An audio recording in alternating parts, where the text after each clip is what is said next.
For 2 days, I've been basically just hammering this point about seeing yourself as a steward, that the resources you have are not your own, but God gave them to you. And I'm taking a parable from Luke chapter 16. And in verse 1, Jesus said unto his disciples, there was a certain rich man which had a steward, and the same was accused unto him that he had wasted his goods. So the whole reason that this guy was wrong in taking this money was because he was using it for personal things instead of stewarding it for his master. It was not his money, it was his master's money. And so he called him and said unto him, how is it that I hear this of thee? Give an account of thy stewardship, for thou mayest be no longer steward. This is all understandable. In other words, this guy was accused that he was stealing money from his master. And so his master says, put your books in order. I'm going to look at them. And if what I've heard is true, you're going to be fired. And in verse 3, this steward basically makes an admission of guilt, because he said within himself, what shall I do? For my Lord taketh away from me the stewardship. I cannot dig. To beg, I'm ashamed. So right here, when he says, my master is taking away from me the stewardship, he wouldn't have lost the stewardship if he'd have been innocent. So by him saying that he was going to be taken out of the stewardship, that meant that he was guilty. This was his admission of guilt. And notice what he said, I cannot dig. To beg, I'm ashamed. I bet you he could have dug. I bet you he wasn't physically unable to do it. It was just beneath him. And he says, I'm ashamed to beg. You know, you should have been ashamed to steal, but he wasn't ashamed to steal. He was ashamed to beg. It's amazing to me how people have selective conscience. And they sit there and they don't think there's a thing wrong with just living off of other people or stealing their money or doing things like this. But they have a selective conscience. You need to get to where you have a conscience that you don't violate if at all possible, and you just do what the right thing is. If he would have been ashamed to steal, he wouldn't have even been in this situation. And I'm going to say this in love. I know that I've got people all over the world watching this, and I'm not saying this to be mean, but you know what? You should be ashamed of not giving your tithe, not giving offerings, not following what God told you to do. I've already used some of these verses, but Ephesians 4 says the reason you prosper is so that you can have to give to others. 2 Corinthians chapter 9 verse 8 says the reason that God makes all grace abound towards you is so that you can have to meet every good need, so that you can abound unto every good thing. In 2 Corinthians chapter 9 verse 10, God gives seed to the sower, and on and on. All of it is about you being a giver. God wants to prosper you to meet your needs, yes, but that is the bottom line. He wants to prosper you much, much, much more than just having your needs met, so that you can abound unto every good work, so that you can give to other people who have needs, so that you can be a blessing, not just be blessed. He doesn't want you to make a dam and just hold everything for yourself. He wants you to be like a river where you let this flow through. One hand to receive and one hand to give, and as the money flows through, there'll always be plenty for you. But the purpose is you give, not to get. You give knowing that if you give, it'll be given back, but you give to get so that you can give even more and give better. The emphasis should always be on giving, not on getting. But this man, see, he was just thinking about himself. He was ashamed to beg. He probably just felt it was beneath him to dig, but he didn't think it was wrong to steal. Man, that's a terrible indictment. And there are people watching this program that you don't think a thing about not giving of tithes, not giving of offerings, not giving to every good work, like the Scripture says you should. You don't have any conviction about that at all, but you may feel bad about going out and begging. You ought to feel bad about not following God's leadership in your giving. I'm not saying that to condemn you, but to open your eyes that this is just as bad. Man, we are stewards, and we are going to someday be held accountable. I could turn over to the parables where Jesus gave somebody 10 talents and 5 talents and 1 talent and all. There's a number of times that parables like that are given, and every one of them is about you are going to give an account of what you've done with what God has given you. And I guarantee you it's going to be a big part of giving an account is how you stewarded this and whether you gave to the church, whether you gave to other people, whether you gave to good works. This is why God wants to bless you, is so that you can be a blessing. I'm not saying that to guilt trip you, but I am saying it to open your eyes and say that someday we are going to give an account of those things. And so in verse 4 it says, I am resolved what to do, that when I am put out of the stewardship, they may receive me into their houses. So he called every one of his Lord's debtors unto him, and said unto the first, How much owest thou unto my Lord? And he said, 100 measures of oil. And he said unto him, Take thy bill, and sit down quickly and write 50. And he said to another, And how much owest thou? And he said, 100 measures of wheat. And he said, Take thy bill, and write 80. So what this man did, he was still stealing money from his master, but instead of putting it in his pocket, he was giving it to people who were creditors, debtors to his master. And it says he called every one of his Lord's debtors. So I suspect if this man was really a rich man, he had more than two. This was just two samples of what he did, but he probably called in dozens or maybe hundreds of people that owed his master money, and he began to discount their bills. We don't know how much, 100 measures of oil was, but let's just say it was $1,000. Well, he discounted it 50%. Right down, all you owe is $500 instead of $1,000. Or it could have been $10,000 and he discounted it $5,000 down to just $5,000 that he owes, whatever it was. And then others, he only discounted 20%. What he was doing, he was still stealing money, but he was using money to affect his future. Now, prior to this time, this man had only thought about just using the money that he was stealing from his master and just blowing it on things. You can prove that because in the 3rd verse, he says, what am I going to do? I'm going to be kicked out of the stewardship. And he didn't have this money hidden someplace. He hadn't invested it so that he could get it and use it after he was fired. He had nothing to show. He had been using this money that he had stole probably for caviar, fancy food, clothes, flat screen TVs, DVDs, or whatever. He'd been blowing it on stuff and he did not have any money saved up. So he had just been using it for temporary things, just satisfying what his lusts were at that moment.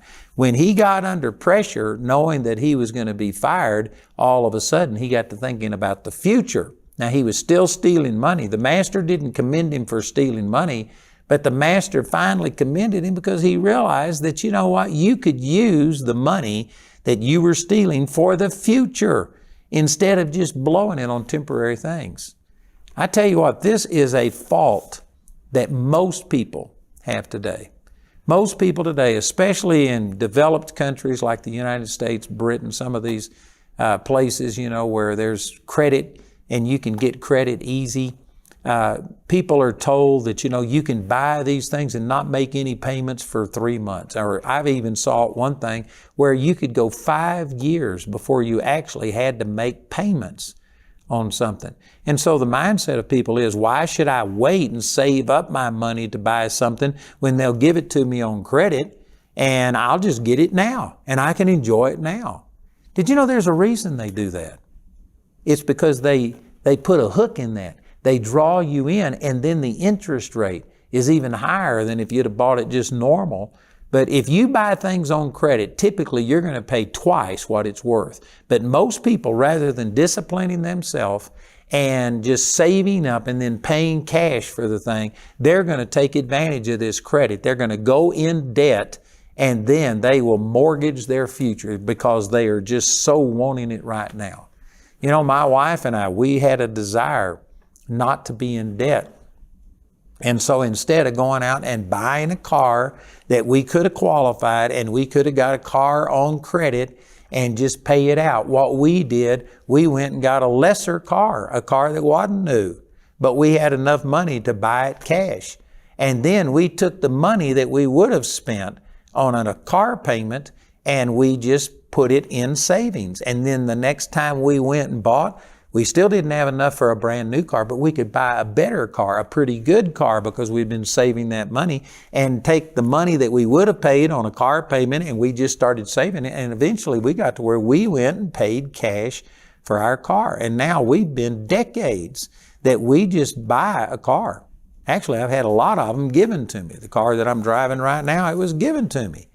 And people think, well, man, I wish that had happened to me. Well, I've given away probably a dozen cars. I mean, brand new cars. I'll have people go get their loan and I pay their loan for them.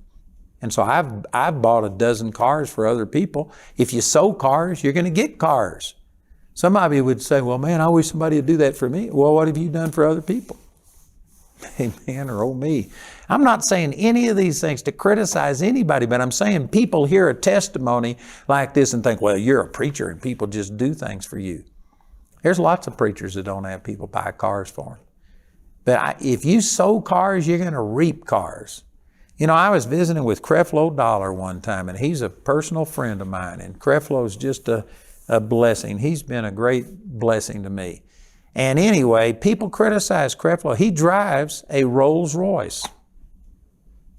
And people think there's no way that a preacher should be having a Rolls Royce. Did you know that that was given to him? His church bought that on some anniversary. I forgot all of the details, but they bought this for him just to show him how much they appreciated him. And Creflo said that, you know, for a black man to be driving around in the neighborhood that he lived in a Rolls Royce, you either stole it or you're a drug dealer, is what he said. And so he just decided that he was going to sell it. And he sold it because he was worried about what people thought. And as soon as he did, the Lord spoke to him and he says, I gave that car to you. My people did that to show you how much they loved you and appreciated you. And you, out of a false sense of humility, a false pride, got rid of it and didn't let me bless you. And so Creflo repented and he went and had to buy back that Rolls Royce for more than what he had sold it for. He lost money on the deal. But you know, he did it to humble himself. And he lives in a nice house. But you know, as I was talking to Creflo, I said something about, I've given away a dozen cars. And Creflo said, yeah, I've probably bought, he was just guessing, but he said 200 or more cars for people. And then look, he got a Rolls Royce. And he lives in a really fancy house. I've never been there, but I've heard other people criticize him over that. And he said, yeah, I've probably bought and paid for 100 houses for other people.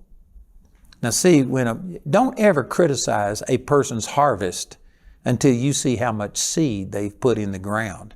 And there's people that'll come along and judge Creflo or me or somebody else and say, it's not fair for you to have this.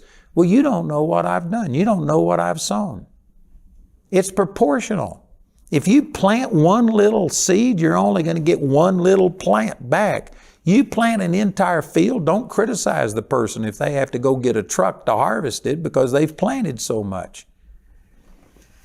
Man, this man, see, had never sown into other people. He was just taking all the money that he was, it's like taking seed, and he was eating it all.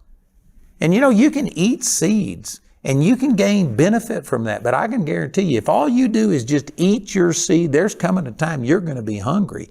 You need to have enough discipline that you take a portion of those seeds that you get and you plant them.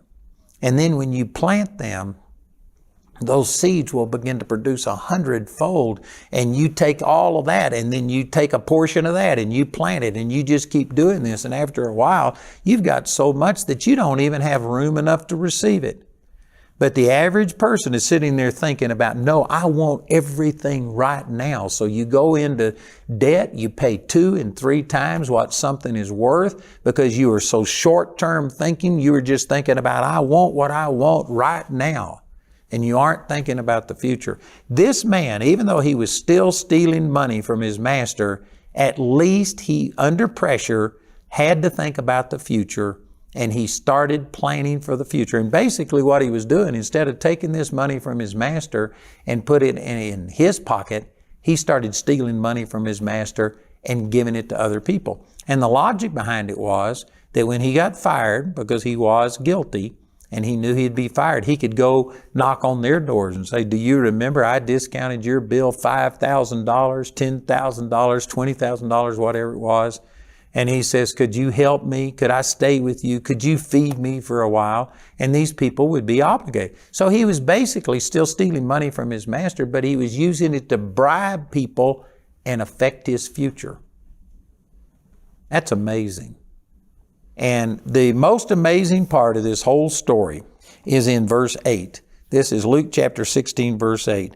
That the Lord commended the unjust steward because he had done wisely, for the children of this world are in their generation wiser than the children of light. Now, up until that 8th verse, I could understand everything about this parable because I've seen people steal money from people before and be held accountable and get fired from their job. So I've seen all of these kind of things. I didn't have any problems, but the thing that used to bother me for years was, why would the master commend this guy who was stealing money from him?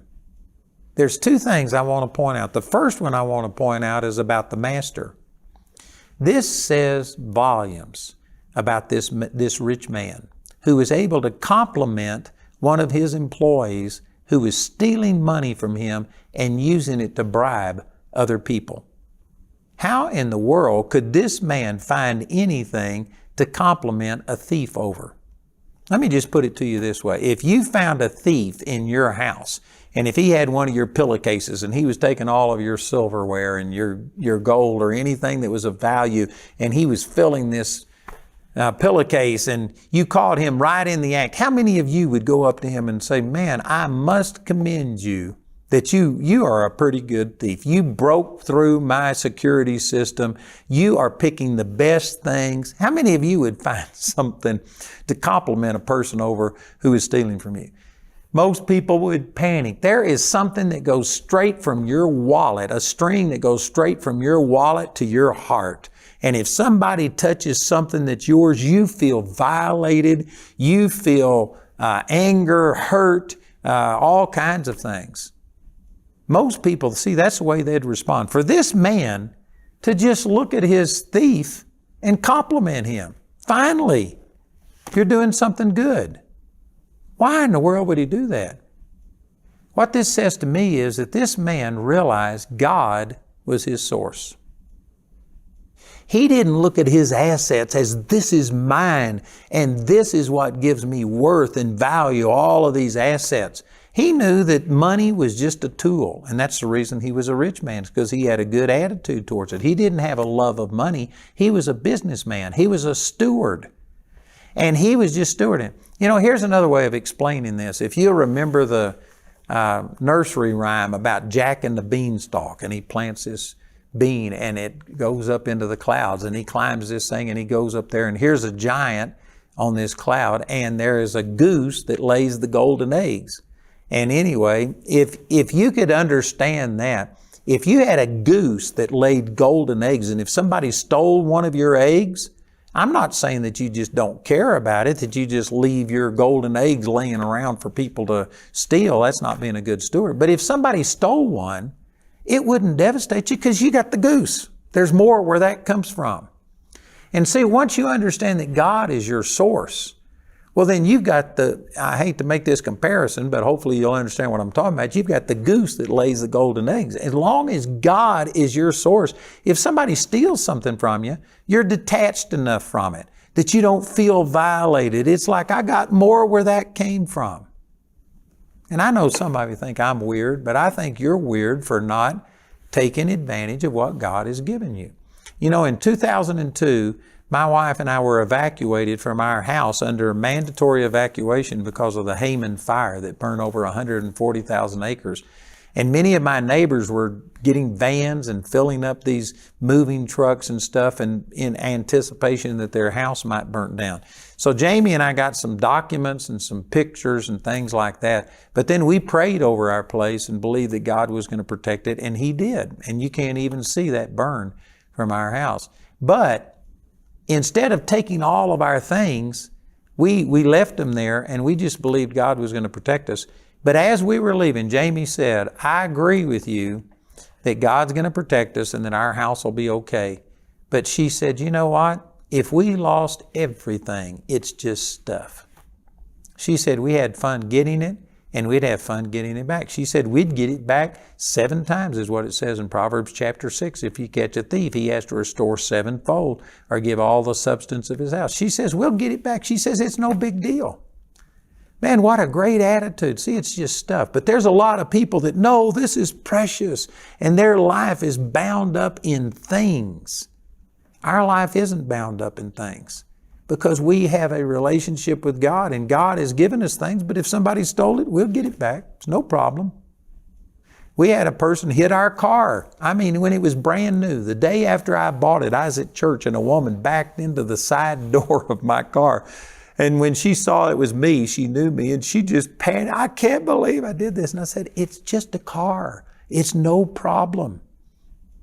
But there's some people that, man, if you see your car messed up, if somebody was to steal things, it's because you are attached to that money. This man was attached to God, the source of his blessing, not to the blessing that it produced.